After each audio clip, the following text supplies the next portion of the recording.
سورة العلق۔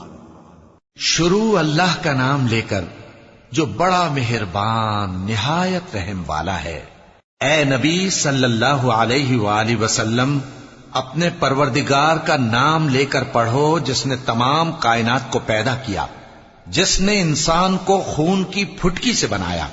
پڑھو اور تمہارا پروردگار بڑا کریم ہے، جس نے قلم کے ذریعے سے علم سکھایا اور انسان کو وہ باتیں سکھائیں جن کا اس کو علم نہ تھا، مگر انسان سرکش ہو جاتا ہے اس بنا پر کہ وہ اپنے آپ کو بے نیاز سمجھتا ہے۔ کچھ شک نہیں کہ سب کو تمہارے پروردگار ہی کی طرف لوٹ کر جانا ہے۔ کیا تم نے اس شخص کو دیکھا جو منع کرتا ہے، یعنی ایک بندے کو جب وہ نماز پڑھنے لگتا ہے؟ بھلا دیکھو تو اگر یہ راہ راست پر ہو یا پرہیزگاری کا حکم کرے تو منع کرنا کیسا؟ تو اس کا انجام کیا ہوگا؟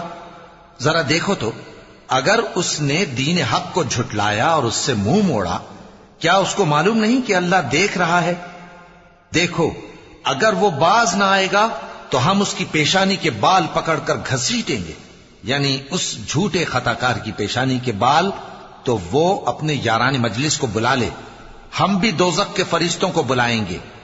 دیکھو اس کا کہا نہ ماننا اور سجدہ کرنا اور اللہ کا قرب حاصل کرتے رہنا۔